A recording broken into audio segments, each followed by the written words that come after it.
오늘은 우리가 신약성경 빌립보서 1장 3절로 11절을 받들겠습니다. 빌립보서 1장은 신약성경 318면 318페이지 빌립보서 1장 3절로 11절의 말씀을 교독하겠습니다. 제가 3절을 받들겠습니다. 내가 너희를 생각할 때마다 나의 하나님께 감사하며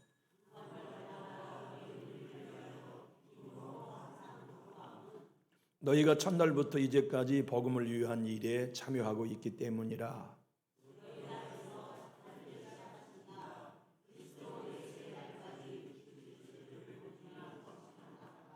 내가 너희 무리를 위하여 이와 같이 생각하는 것이 마땅하니 이는 너희가 내 마음에 있음이며 나의 매임과 복음을 변명함과 확정함에 너희가 다 나와 함께 은혜에 참여한 자가 됨이라.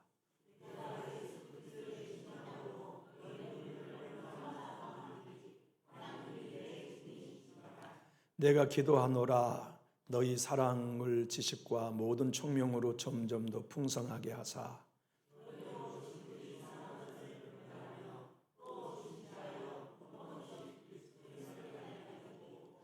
예수 그리스도로 말미암아 의의 열매가 가득하여 하나님의 영광과 찬송이 되기를 원하노라. 아멘. 아마 2023년을 시작하면서 많은 열매를 맺고 싶다 하는 생각은 누구나 다 가진 마음이었을 거예요. 어떻습니까? 한 해를 마감하면서 여러분은 많은 열매를 맺으셨나요? 하나님은 열매에 관심이 많으세요.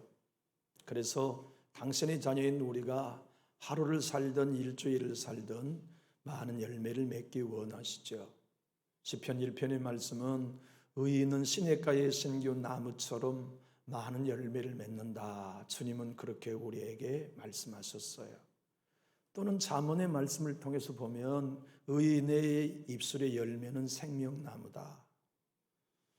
입술의 말이 어떤 얘기는 살리기도 하고 어떤 얘기는 죽기도 하는 열매다 하고 하나님이 열매의 강조점을 많이 두셨어요. 그뿐만이 아닙니다. 우리 주님은 좋은 나무가 좋은 열매를 맺는다. 회개하고 회개에 합당한 열매를 맺어라. 하나님의 말씀은 땅에 떨어져서 어떤 경우에는 30배, 60배, 100배의 열매를 맺는다. 우리 주님은 모아가 열매 없는 나무를 저주하셨고 천국을 소유할 사람은 이 땅에서 천국의 열매를 맺는 사람들의 것이 될 거라고 말씀하셨어요. 그런가 하면 너희가 내 안에 있고 내 말이 너희 안에 있으면 너희가 많은 열매를 맺는다. 너희가 많은 열매를 맺음으로 사람들이 너희가 내 제자인 걸 알 거다. 동시에 많은 열매를 맺음으로써 하나님께 영광을 돌리게 될 거다. 주님은 끊임없이 열매에 관하여 말씀하셨어요. 구원은 여러분과 저로 말미암아 열매 맺게 하는 길로의 초대입니다. 성령을 우리에게 부어주신 것도 성령을 통하여 열매 맺게 하심으로의 부르심이에요. 은사를 주심도 열매 맺게 하심이요 회복 주신 것도 열매 맺게 하심이죠. 사도 바울은 신앙이란 복음의 목표란 열매 있다는 걸 잘 알았고 강조했어요. 그래서 거룩함에 이르는 열매가 구원받은 성도들의 삶이고 성령께서 우리에게 오신 이유도 갈라디아 5장 22절처럼 오직 성령의 열매는 열매 맺도록 성령이 우리에게 오셨다는 걸 잘 이해했어요. 사랑의 열매, 희락, 화평, 오래 참음, 자비, 양성, 충성, 절제 이와 같은 것들은 우리가 맺을 수 있는 열매가 아니에요. 성령이 우리 안에 오셔서 맺어 주시는 열매이지요. 빛이신 하나님이 우리를 구원하여 빛의 자녀로 삼아주시고 바울 사도는 에베소 5장 9절에 빛의 열매는 예수 믿고 빛의 색으로 나온 성도들에게는 열매 있다는 겁니다. 모든 착함과 의로움과 진실함이라는 열매를 맺는다. 여러분과 제가 성령의 사람이면 우리의 말이 우리의 언행이 열매가 있어요. 성령이 맺게 하시는 열매. 우리가 예수님의 사람이라면 예수님이 맺게 하는 열매가 있어요. 하나님을 따르는 사람이라면 우리의 말이 열매가 있고, 관계의 열매가 있고, 교제의 열매가 있고, 삶의 열매가 있죠. 주님은 여러분들과 저에게 오늘 빌립보서를 통하여 너의 장차 그리스도의 날에 내가 심판한다.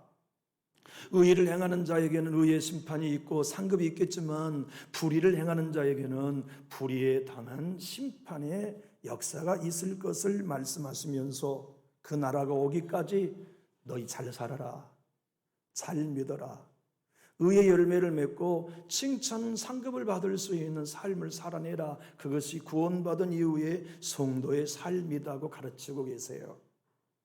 특별히 사도 바울은 오늘 우리에게 빌립보서 1장 11절에 이렇게 말씀합니다. 화면을 보고 한번 읽어볼까요? 예수 그리스도로 말미암아 의의 열매가 가득하여 하나님의 영광과 찬송이 되기를 원하노라. 이 땅에서도 마찬가지죠. 교회에서도 여러분과 제가 의의 열매가 가득해야, 우리의 말에 의의 열매가 가득해야 하나님께 영광이 됩니다. 찬송이 됩니다. 우리의 관계 속에 의의 열매가 가득해야 교회 생활하는 우리들을 통하여 하나님께 영광과 찬송이 될 수 있죠. 그런데 여러분, 이토록 주님께서 재림하실 때 칭찬과 상급을 받게 하는 의의 열매를 사도 바울은 구체적으로 오늘 우리에게 가르쳐 주세요. 그것이 무엇이냐면 착한 일이라고 말씀하세요. 우리 6절을 한번 읽어보십시다. 시작. 너희 안에서 착한 일을 시작하신 이가 그리스도 예수의 날까지 이루실 줄을 우리는 확신하노라. 너희 안에서 착한 일을 시작하신 이가 누구일까요? 하나님이세요. 하나님의 사람 안에는 착한 일이 계획됩니다. 악한 일이 들어올 수 없어요. 성령의 사람 안에는 착한 일이 시작되지 악한 일은 시작되지 않아요. 예수님을 따르는 사람, 예수님과 동행하는 사람 안에는 언제나 생각이 착한 일이요, 말이 착한 일이요, 교제가 착한 일이요, 행하는 게 착한 일이에요. 그것이 증거입니다. 열매이지요. 우리 주님께서 이 땅에 재림하시는 날 의의 열매가 가득하는 교회, 그래서 하나님께 영광과 칭찬이 되는 교회, 우리 주님 재림하실 때 의의 열매가 가득한 설교자, 가득한 성도 여러분과 제가 되도록 교회 안에 세워주신 것이죠. 그런데 그 의의 열매는 모두 다 착한 일이라고 말씀하세요. 여러분, 사도 바울이 빌립보 교회 성도들에게 너희 안에 착한 일을 시작하시니 하나님이 착한 일이라고 할 때는 여러 가지 의미가 있습니다. 근본적으로는 우리의 구원이죠. 우리의 구원, 우리가 시작한 거 아닙니다. 하나님이 시작하신 일이에요. 우리의 구원 하나님이 시작하셨고 하나님이 끝까지 이루세요. 우리가 구원을 유지하거나 구원을 책임질 수 없습니다. 우리의 안에 착한 일이라고 하는 구원을 하나님이 시작하셨고 하나님이 이루세요. 내 주님 재림하신 때까지, 우리 죽을 때까지. 또 작게는 이런 의미도 있어요. 빌립보 교회가 시작하신 것, 빌립보 교회가 루디아의 집에서 시작된 착한 일도 하나님이 시작하셨다. 그리고 빌립보 교회가 내 주님 재림하신 날까지 복음으로 굳게 서는 일도 하나님이 하신다. 우리의 구원도 주님이 시작하셨고 주님이 이루세요. 우리의 거듭남도 하나님이 시작하셨고 하나님이 이루세요. 우리의 죄 용서도 하나님이 시작하셨고 하나님이 이루세요. 우리의 거룩도 진실함도 하나님이 시작하셨고 하나님이 이루세요. 여러분, 여기 계신 우리 남준육교회 성도 한 분 한 분이 고백할 일은 남준육교회 개척 멤버가 시작하게 했습니까? 하나님이 하게 하셨습니까? 하나님이 시작하신 일입니다. 그리고 그 하나님이 지금도 남준육교회를 성경적인 교회로 이루어 가시고 내 주님 재림하신 날까지 우리 교회가 복음 위에 굳건히 서는 교회로 하나님이 이루어 가실 거예요. 바울은 나는 그것을 확신한다고 고백했습니다. 오늘 우리 모두가 함께 고백할 일은 내 자녀의 생명도 하나님이 시작하셨고 구원도 하나님이 시작하셨으니 그 자녀들의 앞길도 하나님이 이루어 가시고 주님이 재림하실 때까지 내 자녀들의 구원도 하나님이 완성하실 거라, 이렇게 확신하고 한 해를 마감할 수 있기를 예수님 이름으로 축복합니다. 그것을 믿고 확신하는 사람들, 그들이 그리스도인이지요. 바울은 오늘 또한 얘기합니다. 나는 지금 죽습니다. 이 감옥에서 나가고 싶지만 못 나갈 것 같습니다. 혹시 하나님이 이 감옥에서 나가게 하신다면 여러분들을 기쁘게 보기를 소원합니다. 그러나 하나님이 내게 맡겨주신 착한 일, 복음을 전하는 일을 하나님이 시작하게 하셨고 내가 언제 순교할 줄 모르지만 내게 맡겨주신 그 일을 이루기까지 하나님은 반드시 실패하지 않으실 걸 나는 믿습니다. 나는 감옥에서 나가기 원하지만 감옥에서 나가지 못하고 죽어도 나를 향한 하나님의 일은 하나님이 실패하지 않고 이루실 것을 믿습니다. 빌립보 교회 성도들이여, 그대들이 빌립보 교회를 유지하는 거 아닙니다. 빌립보 교회를 시작하고 여러분의 구원을 시작하신 하나님이 내 주님이 재림하실 때까지 이루실 것을 믿고 그분을 의지하십시오. 그분을 신뢰하십시오. 내가 교회를 세우고 내가 가정을 세운다는 말을 영원히 잊어버리고 지워버리고 하나님이 시작하셨으니 하나님이 이루실 거라고 고백하십시오. 그것이 의의 열매를 맺어가는 출발점입니다라고 소개하신 거예요. 여러분, 우리가 맺은 열매는 의의 열매 아닙니다. 죄의 열매예요. 욕심의 열매예요. 시험의 열매예요. 이기적인 열매예요. 의의 열매는 우리가 맺은 열매면 아닙니다. 의의 열매는 예수가 맺어준 열매만이 의의 열매예요. 우리 안에 하나님이 오셔서 맺어준 열매만이 의의 열매예요.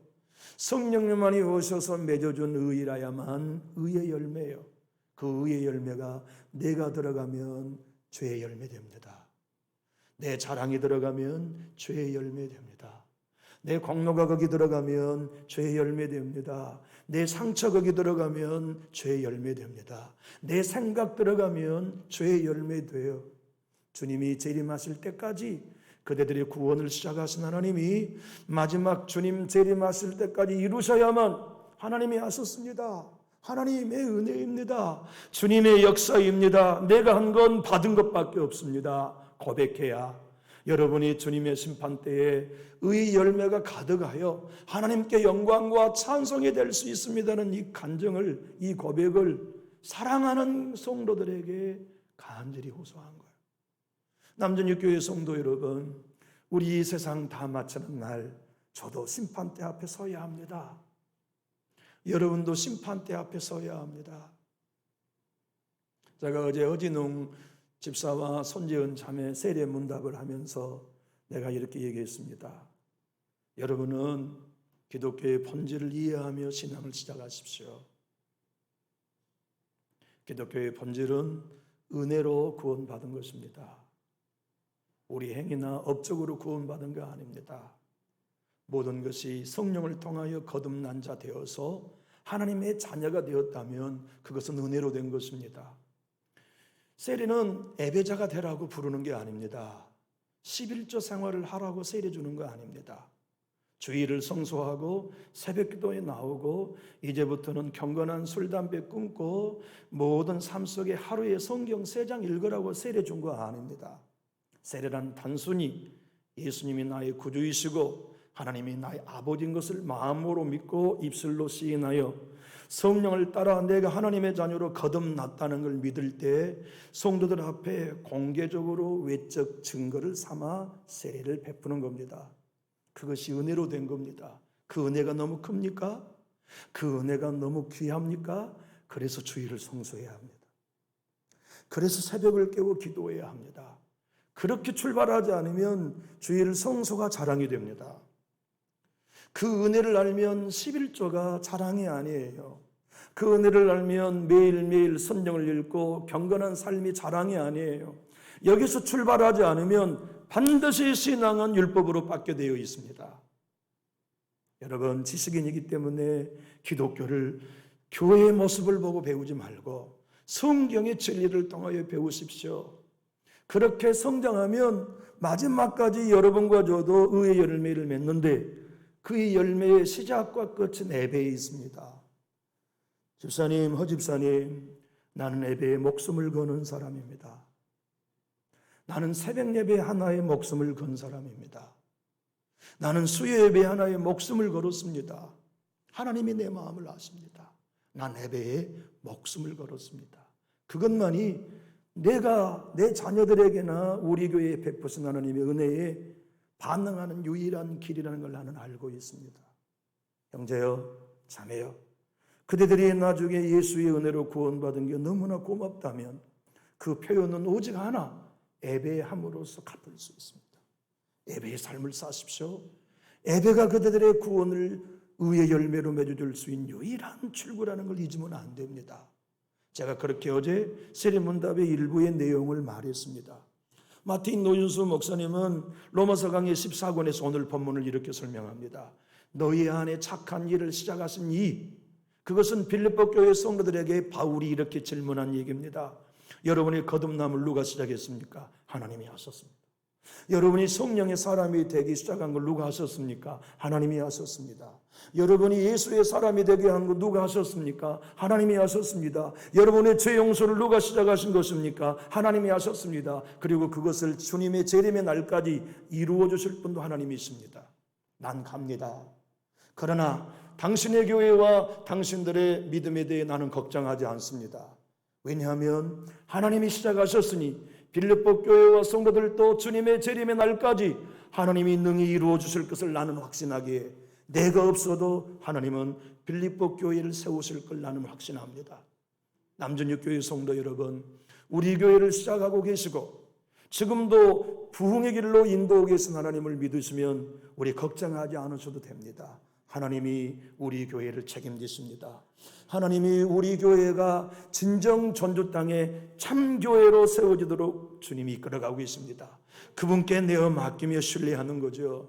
중요한 건 사도 바울을 통해 배우는 겁니다. 신앙생활에 제일 중요한 건 말이죠, 생각이에요. 성경적인 생각을 해야만 성경적인 감정을 유지할 수 있고요, 관계할 수 있고 끝까지 의의 열매를 맺을 수 있죠. 바울은 명쾌한 사람이었습니다. 십자가를 정확하게 이해했어요. 십자가는 유대인에게는 꺼리끼는 것이요 헬라인에게는 미리는 것이라는 걸 잘 알았어요. 그러나 우리들에게는 십자가는 하나님의 죄요 능력이라는 것도 알았어요. 예수의 피의 보혈의 효능을 바울은 명쾌하게 알았어요. 교회가 무엇인지도 알았고 성경 속에 있는 은혜가 무엇이라는 것도 명쾌하게 알았어요. 또한 믿음이란 뭐냐, 성령이란 어떤 분이냐, 주님의 재림이란 어떻게 이루어지느냐에 대하여 사도 바울은 모두 다 명쾌하고 분명하게 이해했어요. 그런데 사도 바울에게 있어서 가장 명쾌했던 것은 믿음에 관한 정의였습니다. 여러분, 우리의 믿음을 우리가 스스로 키울 수 있다면 언제든지 키울 수 있죠. 그런데 우리의 믿음은 우리 것이 아닙니다. 하나님이 주신 선물이에요. 그래서 우리가 못 키워요. 어떤 사람은 믿음이 커요. 인격이 커서 그런 거 아닙니다. 하나님이 그에게 큰 믿음의 분량을 주셨기 때문에 믿음이 큰 거예요. 어떤 사람은 믿음이 작아요. 작은 비바람과 풍랑에도 넘어져요. 그가 스스로 믿음을 작게 만든 게 아니라 하나님이 그에게는 작은 믿음밖에는 안 주셨기 때문이지요. 성도들 사이에 믿음을 주기도 하시고 부부 사이에 믿음을 주기도 하시고 또한 엄마와 아빠 사이에도 착한 일을 얼마든지 하시죠. 오늘 은혜에 참여했다 하는 이야기는 복음을 위하여 은혜에 참여했다 5절의 사도 바울의 표현은 그 전에 개혁성경에는 복음을 위하여 은혜에 교제했다 이렇게 표현됐는데 헬라의 원어는 교제 코이노니아라고 되어 있어요. 사도 바울의 사역에 복음을 위하여 기도로 동역한 거죠. 헌금해 주면서 사도 바울이 복음을 위해 수고할 때 빌립보 교회가 동역해 준 거예요. 격려해 줌으로써 밥 한 끼를 대접해 줌으로써 자기의 집을 오픈하여 교회를 공개해 줌으로써 사도 바울과 함께 이루어지는 복음을 위하여 동역한 일, 나 너무 고맙다. 그래서 나는 생각할 때마다 너희들을 위해 기도한다. 기도할 때마다 그대들을 향하여 의의 열매가 가득하도록 중보한다. 그런데 꼭 기억해라. 하나님의 믿음의 역사는 성도와 성도 사이에서도 일할 수도 있고 부모와 자녀 사이에서 일할 수도 있지만 여러분 속 개인 안에 하나님의 선한 역사는 이루어지고 있다는 걸 꼭 믿어라.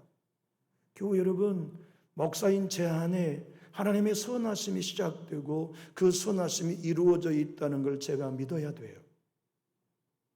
그리고 그 하나님으로 인하여 제가 박전호님을 만나야 되고 임권사님을 만나야 돼요. 신앙의 열심이 우리를 보장하지 않아요. 신앙의 열심은요, 찬물을 만나면 식어요. 어저께 여러분, 저 아이슬란드에 세계적인 대폭발, 화산이 폭발했어요. 용암이 100m까지 치솟으면서 지금 전 세계가 대지진의 징조 아래 놓여 있습니다. 지금 겨울이어야 할 유럽이 한여름으로 그냥 30도가 육박해 가지고 눈이 내려야 할 해변에 해수욕을 하고 있어요. 눈이 쌓여야 할 지금 미국에는 여름 홍수가 나고 있어요. 이런 세상의 대재앙을 보면서 믿는 우리들은 정말 정신 바짝 차려야 되겠다. 우리 예수님이 오실 날이 정말 가까웠다는 걸 깨닫지 못한다면 우리 정말 어리석은 사람들이죠. 사도 바울은 이해했습니다. 여러분 속에 착한 일을 시작하신 하나님이 여러분 속에서 주님의 재림하실 때까지 이룬다는 걸 믿어야 합니다. 그걸 믿어야만 부부 사이에 일하신 하나님을 믿을 수 있습니다. 그걸 믿어야만 목사와 성도 사이에 일하신 하나님을 믿을 수 있습니다. 여러분, 신앙생활하는 우리 모두가 어려움을 딱 만나봐요. 그때 내 안에 일하신 하나님을 느껴야 돼요. 갈등을 딱 만났어요. 그때 내 안에서 착한 일을 하고 계신 하나님을 경험해야 돼요. 그래야 진정이 돼요. 그래야 회복할 수 있어요. 그래야 다시 일어날 수 있어요. 사도 바울의 얘기는 하나입니다. 여러분, 엠만히 싸우십시오. 여러분, 그만 싸우십시오. 빌립보 교회 성도 여러분 제발 갈등 그만하십시오. 그 갈등을 그만하는 것은 여러분 각자 속에서 착한 일을 시작하시고 주님의 재림하신 날까지 완성하실 하나님을 각자가 바라보아야 합니다. 여러분 안에 오늘 하루를 살면서 여러분 속에 착한 일을 시작하신 하나님을 느끼시나요? 1년을 살면서 야야 네가 나 닮은 딸 돼야 된다. 나 닮은 아들 돼야 된다. 너 의의 열매가 가득한 자 돼야 된다. 네 안에 착한 일을 시작하는 내가 너를 지금 주님의 재림의 날까지 지키고 있다는 걸 믿어야 된다. 너 믿음으로 반응해.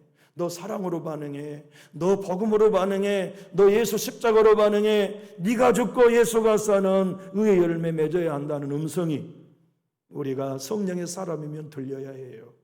예수님과 동행하는 사람은 그 음성 듣고 살아야 하죠.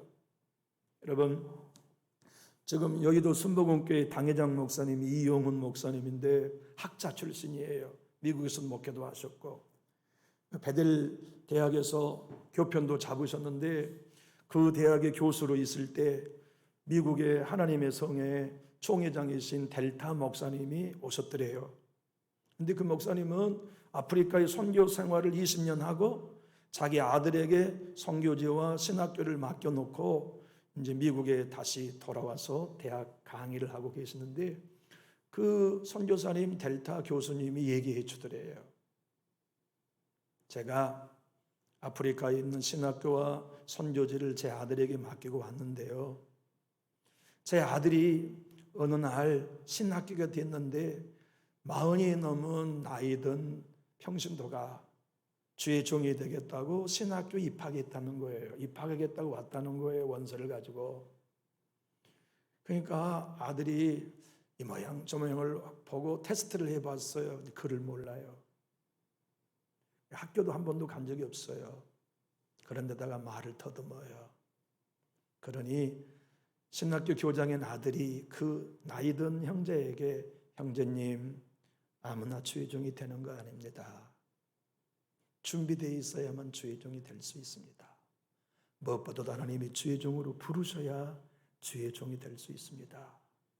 그러니까 더듬으면서 50이 가까이 먹은 이 모학자 평신도가 이렇게 얘기한 거예요. 내가 주의 종이 되려고 신학교 온 것은 하나님이 너무나 분명하게 부르셨기 때문입니다. 그래서 아들 총장이 그를 신학교 입학시켜줬어요. 그리고 4학년을 마치고 졸업할 때 졸업하는 학생 한 사람 한 사람에게 아프리카에는 자전거를 사준다네요. 졸업 선물로. 왜냐하면 그 사람들은 모두 다 개척해야 되니까. 기존의 교회로 신학교를 졸업해서 가서 목회하는 사람은 하나도 없이 전부 다 나가면 개척해야 되니까 자전거에 짐을 싣고 주님이 보내신 곳에 가서 복음을 전가하고 교회를 개척하도록 파송한 거예요. 그렇게 그는 목회자가 되어서 선교지 한 곳에 둥지를 틀고 복음을 8년 동안 증거했는데 1800명이 사는 원주민들 사이에 8년 동안 3명을 전도했어요. 지쳤어요. 포기하고 싶었어요. 복음을 전하는 가장 큰 방해는 그 족장의 부장이었어요. 주장은 무당이었는데 얼마나 귀신이 강력한지 아무도 예수를 믿지 못하도록 이 추장 무당이 방해한 거예요. 그래서 이곳에서는 내가 더 이상 사역을 할 수 없구나 생각하고 8년째 야밤 도주를 했어요. 자전거에다가 자기 짐 싣고 도망간 거예요. 자전거 페달을 밟으면서 다시는 내가 이곳에 오지 않는다. 내가 이곳에 눈물 뿌리고 헌신한 게 얼만데 너희들이 내 사랑을 알지 못해? 도망을 갔는데 생각 속에 그래도 미련이 남아가지고 떠나온 동네를 쫙 바라보는데 주님이 말씀하세요. 누가 너보고 가라가더냐? 주님 생각해 보십시오. 이거 너무나 비생산적이지 않습니까? 8년에 3사람 전도라니요. 난 못하겠습니다. 누가 그렇게 말하더냐? 돌아가라. 그러니까 다시 주님의 명령에 거부할 수 없어가지고 자전거 페달을 밟아서 자기가 목회하던 동네에 다 왔는데 교회 창고 앞에 꺼적이 하나 버려져 있는 거예요. 갈 때는 분명히 없었는데 꺼적을 보니까 초장의 아들이 열병이 걸려 죽게 생긴 채 거기다 갖다 놓은 겁니다. 무당인 초장이 맨날 며칠 열병에 걸린 자기 아들을 위해 푸닥거리를 했는데 안 나았어요. 근데 8년 동안 그놈이 예수는 못 고칠 병이 없다고 했으니 내가 못 고칠 병을 그 목사가 고쳐주겠지. 그리고는 그 앞에다가 꺼적으로 자기 아들을 떨떨떨 말아가지고 던져놓은 겁니다. 그리고 아침에 해가 떠보니까 1800명이 서 있어요. 그리고 무사들이 창을 들고 서 있는 거예요. 초장이 이렇게 말했어요. 네가 지금껏 8년 동안 예수를 믿으면 모든 병을 고친다고 했지? 네. 네 그 말이 사실인가 사기인가 오늘 확인해야 되겠다. 내 아들을 못 고치면 너는 지금껏 사기친 거니까 우리 무사들이 창으로 찔러 너를 죽일 거다. 자, 시작해. 새벽부터 꺼적을 풀어놓고 초장의 아들을 위해 기도하는데 점심때까지 이게 열이 안 떨어져. 그냥 죽어 있어요. 근데 땀을 뻘뻘 흘리며 이 선교사님이 하나님 치료해 주세요. 이 초장의 아들을 살려주세요. 땀을 뻘뻘 흘리고 기도하는데 점심때쯤 되니까 이 친구가 하고 눈을 뜬 거예요. 근데 열이 떨어졌어요. 그리고 자리에 일어난 겁니다.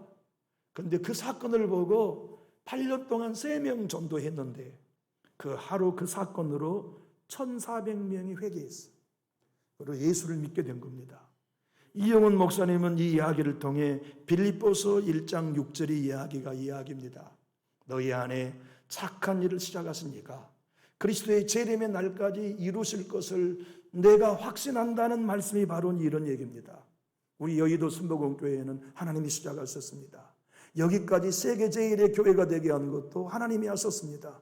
앞으로도 우리 여의도 순복음교회에는 하나님이 이루실 것입니다. 주의 재림의 날까지. 이것이 오늘 우리 남전역 교회를 섬기는 우리 모두의 고백 아닙니까? 우리 교회를 시작하신 분은 하나님이십니다. 저와 여러분의 착한 일을 우리 속의 구원으로든 거듭남으로든 신자의 삶으로든 시작하신 이는 여러분과 제가 아닙니다. 하나님이 시작하셨습니다. 그리고 그분은 예수님이 재림하신 날까지 능히 이루어질 것을 믿고 확신하는 교회, 이 전주 땅에 남전역 교회만은 이 확신으로 주의 역사를 눈으로 볼 수 있기를 예수님 이름으로 축복합니다. 기도하겠습니다.